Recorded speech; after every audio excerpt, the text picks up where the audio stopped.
See, we have seen yesterday how a spring-loaded scissor gear is made up of.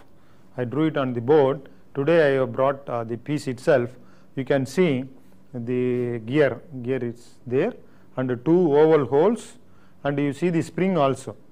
So spring one end is here, other end is taken back side and fixed to the other disc, and here also you got the spring starting here fixed there at the other end. So the one of the disc is free on the shaft, the other is fixed to this. So this is just I want to demonstrate how the spring loaded scissor gear looks like. Yeah. Now we can go to the next topic, that is when there is only one gear machine, we can make one of the two gears. A gear machine, for example 3 and 4 there are two gears, and this is a gear machine. When there is one gear machine, one of the two gears can be made up of the spring loaded scissor gear. But when there is a gear train like this, here you have got two gear machines. This input shaft, this output shaft, it's a gearbox having two gear machines. In such cases, how to reduce the effect of backlash? There by using the spring loaded scissor gear, we eliminated the backlash. There is no backlash when one of them is made up of spring loaded scissor gear. But in case of gear train, how to go about this, what we are going to analyze now. Now we see from input to output, it's a speed reducing gear unit. This is a speed reducing gear unit, gearbox, so to say gearbox. Suppose here we are we are dealing with displacement signal, rotary displacement signal, then the backlash in these gear machines will give rise to error. How to reduce or eliminate the error due to the backlash? This is our analysis now. Now assume there is a backlash in gear machine 1. Yeah, gear machine 1, machine 1. Hold the gear 2 and rotate the gear, the input shaft. This is your input shaft. Rotate it, and there you will have a free motion of delta x1. This is the backlash. That much rotation will be there. From the middle, you will have the rotation delta x1 this side and the other side. So delta x1 is the play or the backlash in the shaft, input shaft, due to the backlash at gear machine 1. That is, we are holding this fixed and we can rotate plus delta x1 and minus delta x1 from the middle position. Play, that is due to play. And that much play in the input shaft is equal to, at the intermediate shaft, the play will be equal to delta x1 into the velocity ratio. Velocity ratio is equal to velocity ratio V1 is equal to T1 by T2, where this is teeth, number of teeth in gear 1 divided by number of teeth in gear 2. This is the velocity ratio. So delta x1 into V1 will be the equivalent motion of this play at the intermediate shaft. Similarly, if N2 or V2 is velocity ratio at the gear machine 2, then this much of motion at the output shaft, it will be equal to into V2. So this is the equivalent motion of delta x1 at the output shaft. So I will say delta xo1. That is, we are finding out what is the error in the output signal due to a backlash of delta x1 at the gear machine 1. Similarly, consider machine 2, gear machine 2. We are considering this gear machine and assume this shaft doesn't exist at all, and hold this 4, and you will have, due to backlash there will be small rotation of delta x2. Due to backlash there is a rotation of delta x2 plus or minus delta x2 at the gear 3 or pinion 3. So that much motion of delta x2 at the intermediate shaft, that is at the intermediate shaft, is equal to into V2 will be the delta xo2. That is the output at the output shaft, delta xo2 will have an equivalent rotation of delta x2 into v2. v2 is the velocity ratio of gear meshing 2. So what is the total error in the output shaft? Total error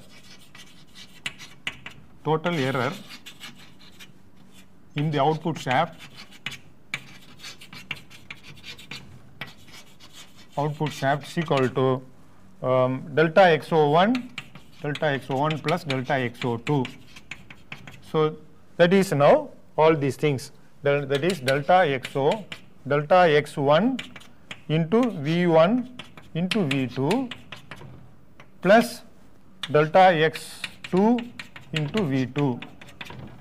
Suppose v1 velocity ratio v1 is equal to v2 is equal to 1 by 10. That is velocity reducing. Velocity is reduced from this shaft to this shaft, again this shaft to this shaft. So now this much, that is now delta xo. That is I will call delta xo. Delta xo is equal to this much.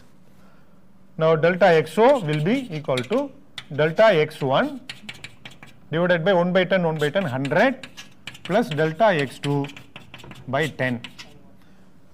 Now the total error is made up of delta x1 by 100, delta x2 by 100. So major part of delta xo comes from the second gear meshing, that is the last gear meshing. Similarly, if you consider a velocity increasing instead of velocity speed increasing unit, at that time you invert this xi and this will be xo. From here to here, when the motion goes, velocities increase at every stage. Then you will find that the total error here will be made up of, major portion of the total error in the output shaft will be made up of the backlash at the first gear meshing. That means for the reducing gear train, the major error is made up of the last gear meshing, and increasing gear train, the first gear meshing will contribute to the maximum error.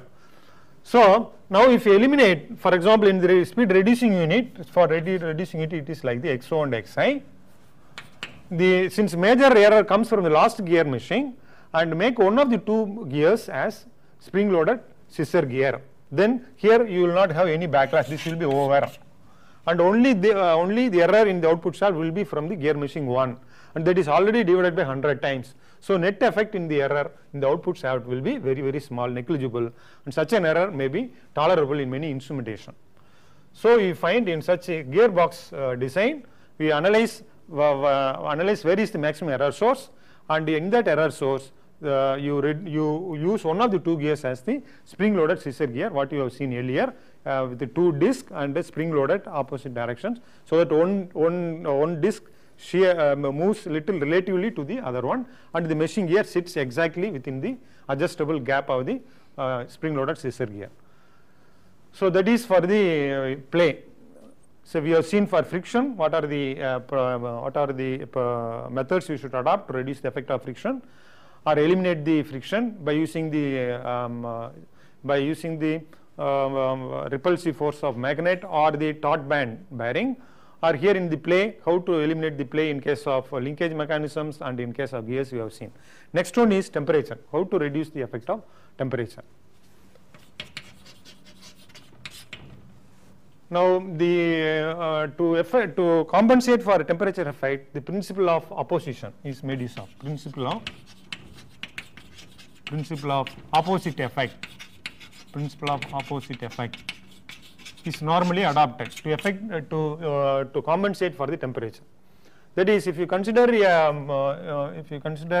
a moving coil voltmeter where a coil is there, and we know it is a south pole, north pole and south pole, and this is your pivot bearing, pivots,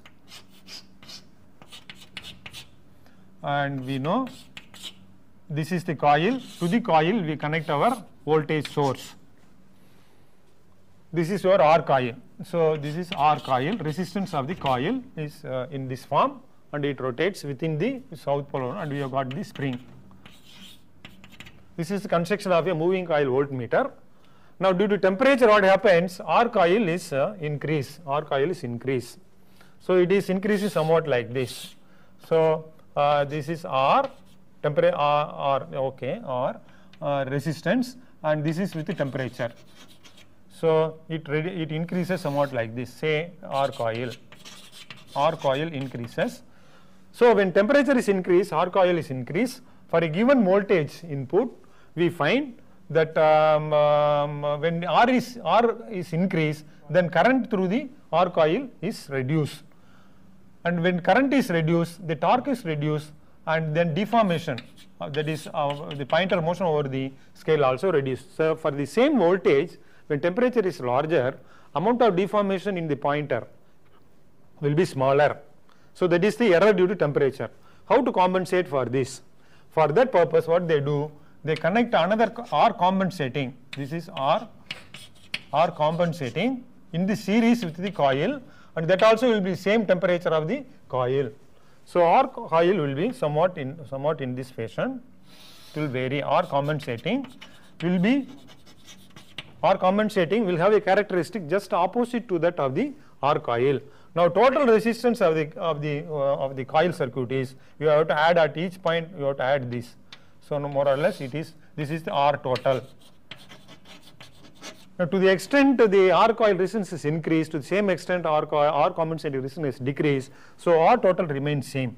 Now that is the opposite effect. We have to select such a compensating resistor which will reduce the resistance to the extent R coil has increased due to temperature. That is the opposite effect. Put opposite effect in series and R total remains constant. Now irrespective of the temperature of functioning, where the instrument is made use of, temperature atmosphere, the voltage, you will get the correct reading irrespective of the temperature. For a given voltage, the R total remains constant, so current will be always same for a given voltage irrespective of temperature.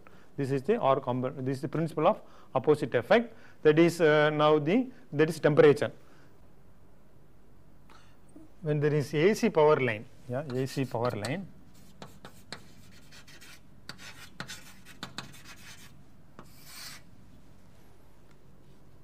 the effect of this high voltage power line will be felt in modifying the voltage in any wire. For example, you have the thermocouple wire.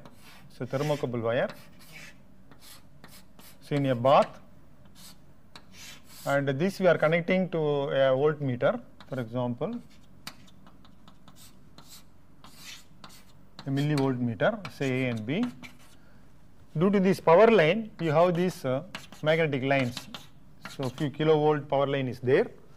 So you will find the EI, suppose the temperature T is increasing like this, time, temperature T, suppose it is increasing like this. The EI will be, because of the superimposed, so this may be 50 hertz nearby power line, magnetic lines are at 50 hertz, and you will find EI will be varying like this. EI will be, so EI versus T time, instead of see, we are supposed to have EI proportional to the temperature T, but because of superimposition, you will find this is the variations what we get. The EI will be varying like this. This is our variation, because in this the 50 hertz is superimposed. This is due to the nearby AC power line. So how to get rid of this varying voltage? For that, we are using so-called filter, selective filters. In this, we have got three types: the low pass filter, and high pass filter, and band pass filter. These are the three major filters available. Mostly in mechanical measurements, we are going for low pass filter, because our signal, mechanical signal, will be normally of low frequency. So as per the name low pass filter, it will pass the low frequency signal alone. High frequency signal will be stopped. Whereas high pass filter, as per the name, it will pass the high frequency signal, and the low frequency signal will be cut off. And band pass filter, as per the name, only between a bandwidth, a frequency within a bandwidth alone will be allowed to pass. That is, lower than the range will be cut off, and higher than that band will also be cut off. So that is the 3 but in this application we are supposed to use a band low pass filter. So low pass filter will have a characteristic somewhat like this. Low pass filter characteristic will be, suppose this is frequency omega, a frequency, or I will say f in terms of hertz, and suppose low pass filter I call low pass filter. Suppose low pass filter if indicate by a block by like this, suppose EA is our input signal low pass filter, and the output will be EO. If it is like this, then EO by EI, that ratio will be somewhat, the low pass filter will have the following characteristics. So it will be like this, that is, this may be say 5 hertz. Any signal more than 5 hertz, it will be filtered, that magnitude will be very small. So 50 hertz somewhere here, if it is suppose 50 hertz, that is very small ratio only will be allowed to go through. So low pass filter will allow only low frequency signal. More than 5 or 6, it will completely eliminate. So interpose now between the voltmeter and the thermocouple terminal, interpose this volt, instead of reading to the connecting to the voltmeter directly, interpose this low pass filter, and then connect it to the voltmeter. This is voltmeter, connect to the voltmeter. So you have the reading. That is how the AC power line effect, the superimposition of the 50 hertz is eliminated, and then we are seeing the correct reading. That is, error due to the AC nearby AC power line is eliminated by using a low pass filter. That is first we saw within the instrument, this outside the instrument. Next we will see loading effect. What are the methods adopted to reduce or eliminate the loading effect? There are 4 methods. First one is go for the non-contact method of measurement. Non-contact method of measurement. Non-contact method of measurement. In this, the instrument doesn't come in contact with the measured medium. For example, we had this fractional horsepower motor shaft, fractional horsepower motor. When you want to measure the RPM of this motor, when you bring a tachometer, ordinary tachometer, it stops. So for instead of it, you can also have a, suppose you fix a bolt to the shaft and a proximity pickup. This is a proximity pickup, and impulses will be there. You can read it in an instrument. So by using a proximity pickup, this is your proximity pickup. Proximity pickup, you can for each rotation 1 pulse will be made, and this is given to universal electronic counter. Universal electronic counter. There you can read how many rotations it has gone. So you will have the window, and the numbers will be there. That is, this instrument doesn't come into contact with the rotating system. It's a non-contact type of measurements. Or some light source, you can allow the light source, use the light source as a medium to measure the rotating speed. For that you have to connect a disc and make a hole, or a light source one side, the other side is some pickup photocell. Then whenever the hole comes in line with the light source and the photocell, you will have 1 pulse. So such methods you can go for it. There is no loading effect at all. Then second one is, we know the second method is increasing the input impedance. Increasing the input impedance. That is, we know loading effect EO by EO dash in voltage measurements 1 over 1 plus ZO by ZI. We have learnt earlier class. That is, when input impedance is very large, that is the instrument which we are that is voltmeter, which you are bringing in to measure the voltage. If it is containing large, if it is made up of large resistance or impedance, then ZO by ZI will be negligible, because ZI is much larger than ZO. Then EO will become, EO by EO dash will become 1. That is, EO will approach EO dash. What is the problem in such a measurement? See, when ZI is too large, you assume our moving coil voltmeter, that R coil is very large. ZI is very large means that R coil is very large. So for a given voltage, when ZI R coil is large, current flow will be small. When current flow is small, then torque produced is small and deflection will be smaller. So when Zi is larger, the deformation for a given voltage becomes smaller or sensitivity becomes smaller. To bring the sensitivity back, what you should do? You should change the spring to a softer spring. So for a smaller torque, the coil will deform more. But what we have achieved in this, amount of torque, deflecting torque has become small, and the ratio of suppose MF is the friction in the pivot, and MF and the deflecting torque TD, this ratio becomes larger. When MF to deflecting torque ratio becomes larger, then error of the instrument is larger. And also you find since the amount of torque handled is smaller, and the instrument has become less rugged and more delicate. So in order to have a larger impedance, what you achieved finally is less rugged instruments and more delicate instrument, and they are to be handled normally very carefully. So that means Zi cannot be increased as you like. If you increase Zi, sensitivity come down, then somehow you have to bring its sensitivity back, and you are bringing all other problems. So that is why Zi is normally made up of is equal to it is around 10 times Zo. This is normally adopted. When you know the circuit output impedance as Zo, and then 10 times the Zo, you should have the R coil for the voltmeter, or voltmeter should have the 10 times this. Then you will find this becomes 1 by 10. So 1 by 1.1 near about EO is very near to EO dash. That is more than sufficient. This is what is normally adopted in practice. This is second method, increasing the input impedance to 10 times the output impedance of the circuit. Then third method is auxiliary energy source. Third method is using auxiliary energy source. For this, the principle is as follows. Why there is loading effect in measurement?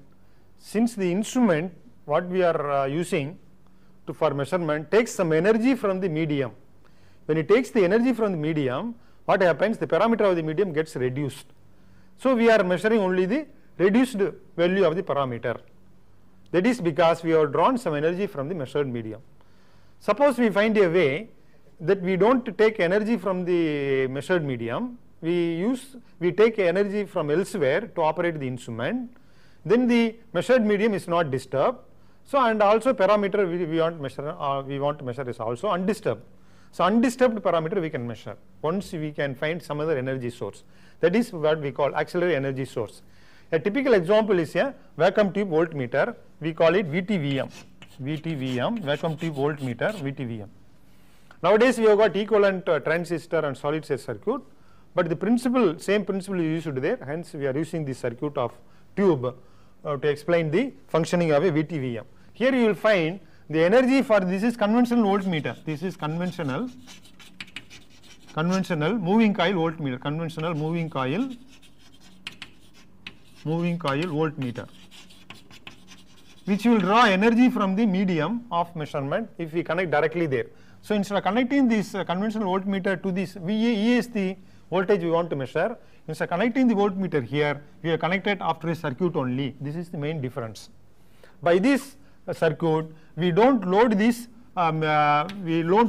medium at points A and B. This is the voltage source which we want to measure, and we are not loading it. I will explain how it is achieved. Now this input voltage EI is given across the grid. We know grid to cathode is of nearly open circuit, so input resistance is very large.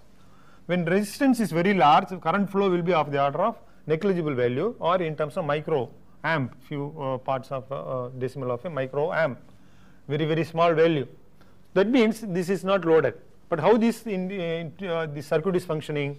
Consider two tubes, triode tubes, and now the applied voltage is used across the tube 1, and tube 2 has got the constant grid voltage.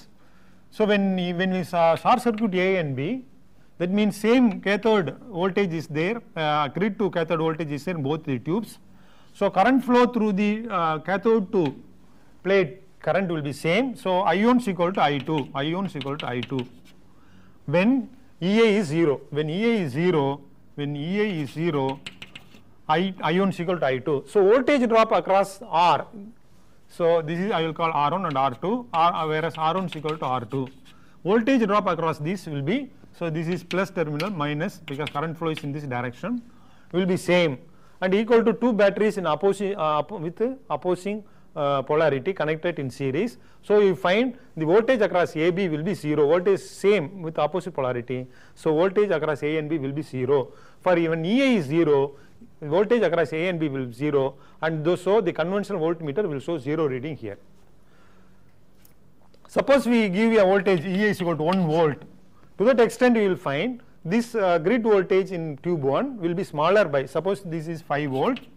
Here you will have only 4 volt, whereas here it is same 5 volt. Same now you will find I1 will be larger than I2 because smaller grid voltage. So here I1 will be larger. So here voltage drop will be larger than the voltage drop here. The net difference alone will appear here. So you will have, so for 1 volt probably you will have 10 volt here.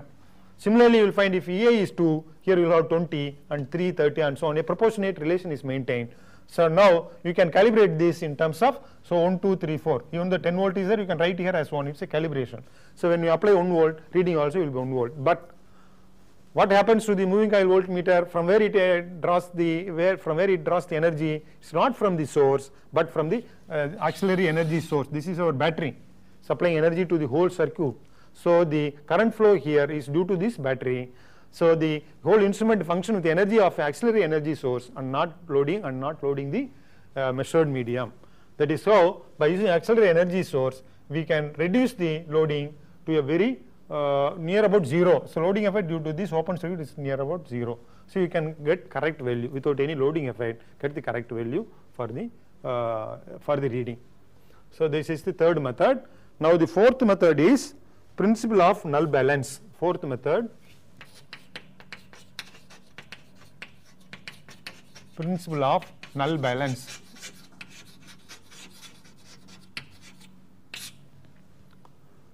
For this, consider the potentiometer circuit.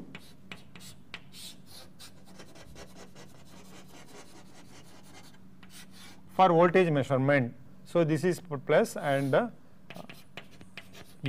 and B, and connect a galvanometer. This is a galvanometer. A and B is the terminal where we want to connect our voltage source. This is our EI.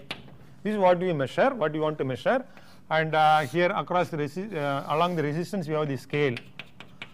So we know by moving this contact we can measure the voltage EI.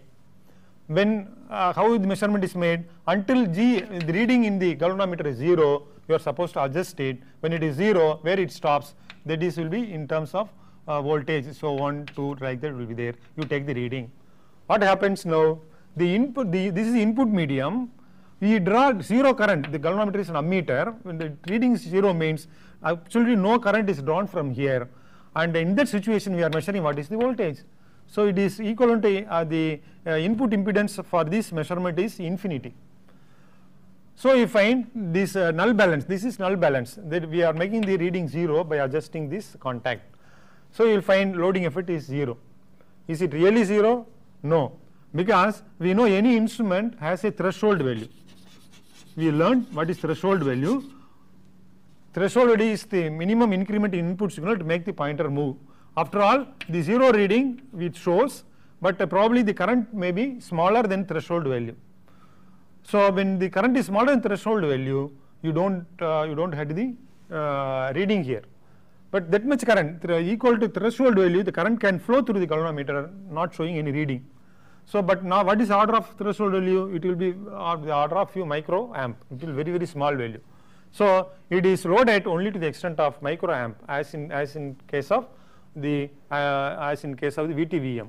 It will not draw in terms of amperes. Only when you draw current in terms of amperes, this voltage measured voltage reduced to a lower value, and you will measuring the lower value. So these are the 4 methods by which we can reduce the loading effect. So now we have learnt the different methods of reducing or eliminating the error sources, effect of error sources, or the error sources itself we can eliminate. Now we are going to learn a new technique called 4-quadrant diagram. 4 quadrant diagram. The main use of this 4 quadrant diagram is, we know now the different error sources in an instrument, and due to the error sources, what is the error in the instrument, and based upon the error, how the instrument is designed for its least count and the graduations. That what we are going to learn. For this, we consider through an example we will see. The best example is our old piston and cylinder type pressure gauge. I will draw once again piston and pressure type cylinder type pressure gauge.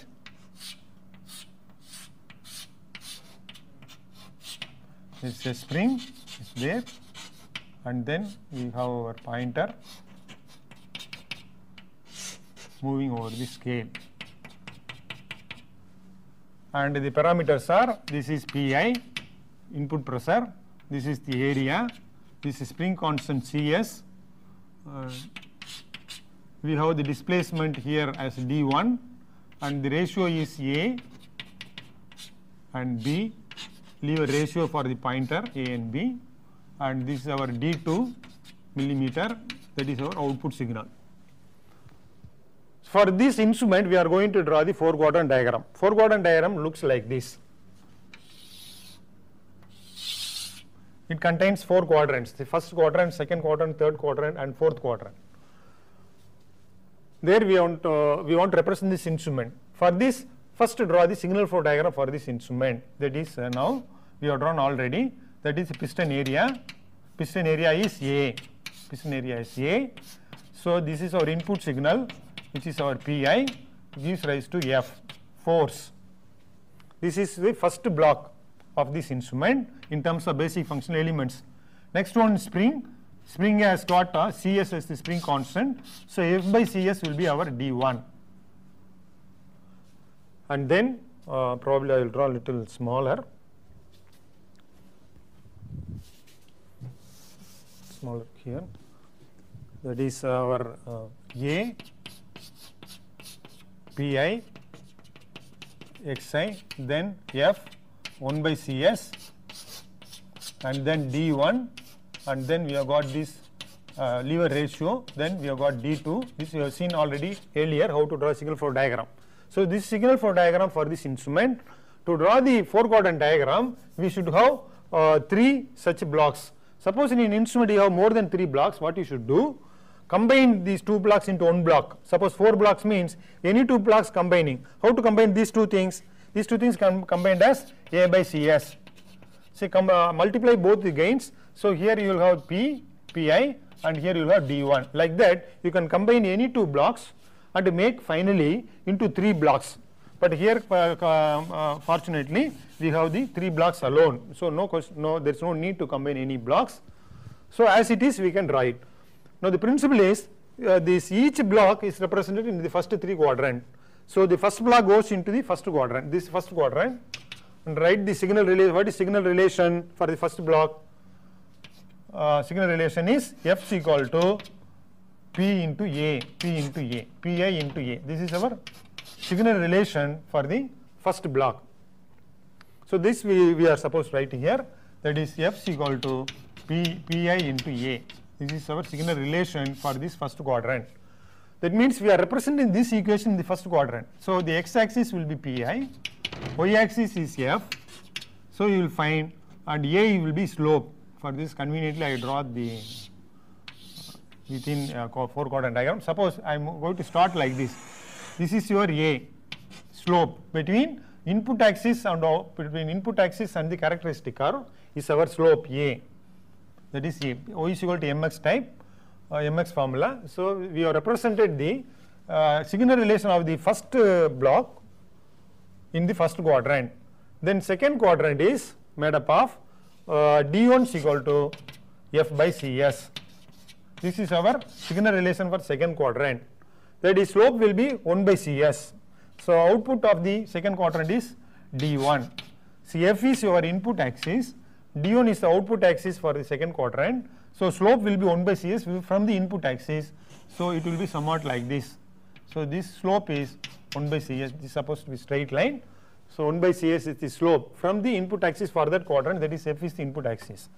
Similarly, the third quadrant is D2 is equal to B by A into D1. This is the signal relation for the third quadrant.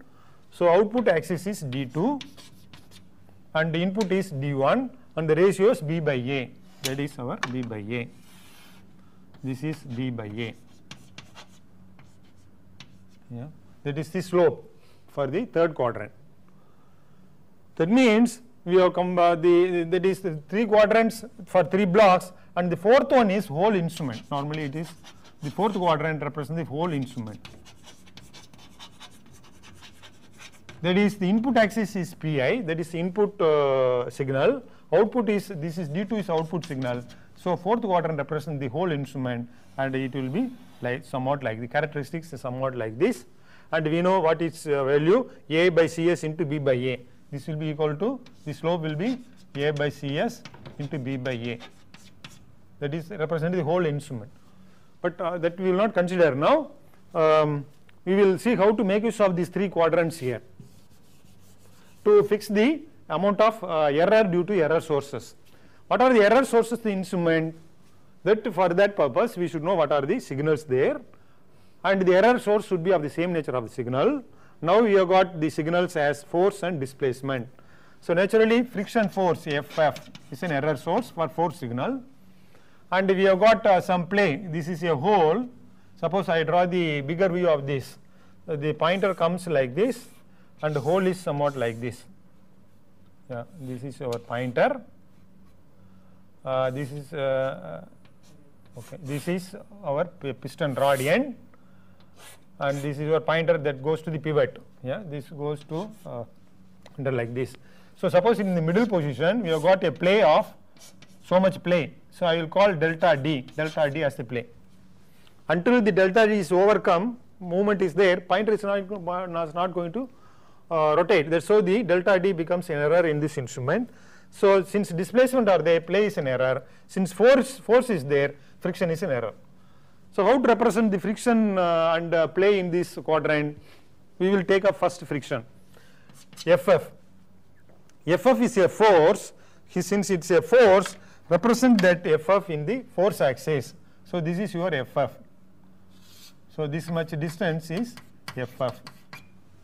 And using the characteristic slopes curve, that is the origin line through origin, that is for the first, second, third and third, all these things are linear characteristics, a line through origin. Use this to bring it equal. What is the, from this friction force, what is the corresponding error in the input signal? You project it corresponding to input axis and also to the output axis using this characteristic. That means now for this is your for FF, amount of error here is, I will call it as delta Pi1, delta Pi1. This is the error source of FF. FF is the first error source. And similarly, this much will be, that is D2 is actually in millimeter, in unit will be in terms of millimeter. This will be in terms of millimeter. Here you will have Newton is the force, and here again millimeter is the distance. Millimeter here, here millimeter, these are the units. Here may be Pascal, megapascal or Pascal or atmospheric pressure, these are the unit. So you will find the corresponding to, so it may be some new 1 or 2 Newton, correspondingly you got so much Pascal here as the input error, and output error will be so many millimeter for this much of friction force. Now suppose we have overcome the friction force, then starts moving. After overcoming the friction force, the piston starts moving. Still the pointer will not move because you have to have the motion of delta D before the pointer moves. That means after overcoming the friction, you have to again move the piston so long until this is overcome. So it is in series. That is delta D is a displacement. It is the displacement that has to take place in the piston rod, and the D1 is the piston rod motion. So you have to put the delta D after this point, corresponding point, put this delta D. This should be delta D. Delta D. I will write another chalk. Delta D. that you have to put, and then that is after friction, whatever corresponding friction axis, friction in the axis of D1, afterwards you have to put delta D. And now from this point find out what is the total error in the input and output signal. Now this is the total error. That is, this much comes from the play, and earlier we had already input error due to the friction, both put together. So now this will be total delta pi delta pi total. This is delta pi 2 delta pi 2 second, due to second error source this much, so this will be total. That is, so much Pascal will be lost in overcoming the friction and play. Similarly, how many millimeter of motion is lost? That is equal to, again you find here, I will use yellow color. So here this is your delta p, this is delta, this output error previously delta D2 1. Now this is your delta D2 2. So both put together, so this will be delta D, is both put together, delta D2 total error in terms of millimeter from both the error sources, one with friction and the other with the play. So much millimeter will be equivalent error in output reading for these two sources. Now in instruments there is a principle. The total error and the least count of the instrument, decided on the following principle. The error, the least count should be equal or larger than, least count should be, the principle is least count should be equal or larger than the error. Least count cannot be smaller than the error, because dividing within the error it is not permitted. So least count should be equal or larger than error. Since we have found out what is the error, now it is possible to fix the least count, because so much from this, you know, total error we know, delta pi we know, delta pi is, this is delta pi we know, and it is equal to so many Pascal or so many bar, that will be our that is the error. Suppose it is say 2.5 or say 1.5 bar, delta pi is equal to 1.5 bar, then least count should be equal to 1.5 or it can be larger, but normally the least count is in terms of full number. So next higher number will be 2 bar. So select the least count as 2 bar. Select the least count as 2 bar. So for this instrument now you will have a least count of 0, 2, 4, 6 and 8 and so on. So in fix the least count we have made use of the 4-quadrant diagram. For this 2 bar, when we have this 2 bar, and also there is another condition in international practice, for this least count we should have a minimum distance of 1.5 mm. This is another condition. Between two graduations we should have 1.5 mm so that we don't strain our eye when we take reading. So how to check whether there is 1.5 mm or not? That is our delta D2. For this input error, for this error of for the error of, now you increase to 1.5, whether 1.5 bar earlier before selecting 2 it was 1.5. What is the distance that is delta D2? How many millimeter is there? You can read it because it is a scale. Output scale is plotted here. So much output error, well, actually what is the term in terms of millimeter you can find out. If it is 1.5 or more than 1.5 you can find. Suppose if it is less than 1.5 mm, then here also graduation is going to be less than 1.5 mm. You are not permitted. So increase the for the same input error, output error should be output corresponding displacement should be more. How to do it? By increasing the characteristics of the 3 blocks. That is, A can be increased to A dash, or 1 by CS can be increased to 1 by C dash, or B by A ratio can be increased.